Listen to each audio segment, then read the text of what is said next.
Today we're taking a look at these NFL matches, which are happening on Thursday, September 22, 2022, and giving you match breakdowns, betting tips and predictions in general on these games.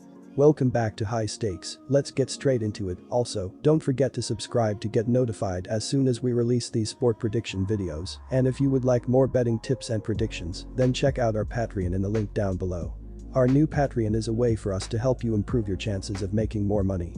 Multiple plans are available for each and every one of you. By becoming a member of the High Stakes Patreon, you will have access to our best team picks, total picks, parlay picks and much more. Stop wasting hours of your time searching for bad betting predictions that ends up costing you a lot of time and money. Join the High Stakes Patreon now and get the best betting picks. Going back to our video, we will give you 2 betting picks for each game, a team pick and a total pick based on facts and detailed explanation. So make sure to watch our videos till the end so you don't miss any of our picks. Pittsburgh Steelers vs Cleveland Browns. Pittsburgh is in uncharted territory this season, playing without veteran quarterback Ben Roethlisberger for the first time in nearly 20 years. The Steelers were able to get off to a strong start to the post-Roethlisberger era when they survived several late scoring chances from Cincinnati and eventually notched a 23-20 win in overtime. They were not as fortunate in Week 2 as New England took the lead in the second quarter and never relinquished it in a 17-14 final. The Steelers have struggled to get the offense going with Mitch Trubisky at quarterback, as he has completed just 59.2% of his passes for 362 yards and 2 touchdowns. Cleveland fans had to temper their expectations this season as well after quarterback Deshaun Watson was dealt a lengthy suspension before the campaign began. The Browns moved on from former quarterback Baker Mayfield in favor of Watson, but he is going to miss more than half of the season.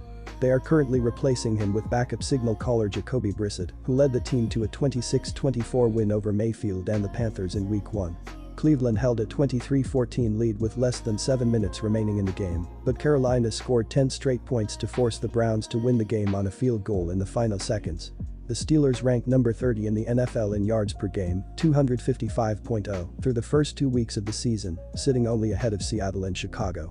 Second-year running back Najee Harris has not looked as good as he did last year, rushing 25 times for 72 yards and no touchdowns, averaging less than 3 yards per carry. Wide receiver Deontay Johnson has been Trubisky's top target, catching 13 passes for 112 yards. He is facing a Cleveland defense that is ranked in the middle of the pack so far, allowing 331.5 yards per game. Trubisky's starting job could be on the line in this game, as rookie Kenny Pickett is waiting patiently for his opportunity.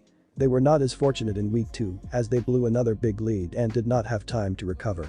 Cleveland had a 30-17 lead over the Jets with less than 2 minutes remaining, but New York scored a touchdown, recovered an onside kick, and scored another touchdown to win the game. Despite that crushing loss, the Browns ranked 9th in the NFL offensively, averaging 380.0 yards per game. Brissett has completed 65.6% of his passes for 376 yards, 2 touchdowns and 1 interception. The offense is predicated on the rushing attack, which is spearheaded by Nick Chubb, 5.9 IP, and Kareem Hunt, 4.3 IP. Veteran wide receiver Amari Cooper has caught 12 passes for 118 yards and a score. They are facing a Pittsburgh defense that is number 26, allowing 404.0 yards per game. My only real concern with backing Cleveland is an emotional letdown after it failed to go 2-0 for the first time since 1993. The Browns were up 13 points on the Jets with less than 2 minutes remaining before collapsing, but they are still off to an excellent start statistically this season, providing some value in this game. They have been a top 10 offense despite Watson's suspension, and their defense has been much better than a Pittsburgh unit that is missing reigning NFL Defensive Player of the Year TJ Watt, injured reserve. The Steelers were extremely lucky to win in Week 1, but I have no interest in backing them right now. Our team pick is Browns -5 points. The Steelers followed up their season-opening win with a loss to the Patriots in their last game. They will try to bounce back from the loss with a win over the Browns, which will give them their second straight road win and the AFC North lead. Pittsburgh is averaging 18.5 points per game through their first 2 games. They are throwing for 172 yards and rushing for 83 yards per game. Mitch Trubisky completed 63% of his passes for 168 yards, 1 touchdown, and 1 interception in the loss to New England. Najee Harris had 15 carries for 49 yards, while Deontay Johnson had 6 catches for 57 yards. Pittsburgh has played well defensively, giving up 18.5 points per game. They have struggled against the run and will need to fix their run defense if they want to get past a run-heavy team like Cleveland. The Browns split their first 2 games, but their defense almost cost them both games. They will try to bounce back from their embarrassing loss to the Jets with a win over the Steelers, which will give them their second win in 3 games. Cleveland is averaging 28 points per game through 2 games. They are throwing for 179.5 yards and rushing for 200.5 yards per game. Jacoby Brissett completed 81% of his passes for 229 yards, 1 touchdown, and 1 interception in the loss to New York. Nick Chubb had 17 carries for 87 yards and 3 touchdowns, while Amari Cooper had 9 catches for 101 yards and 1 touchdown. Cleveland has struggled defensively, giving up 27.5 points per game. They have been unable to stop the pass so far and will need to do a better job if they want to win this game. The Steelers are averaging 18.5 points per game through their first 2 games.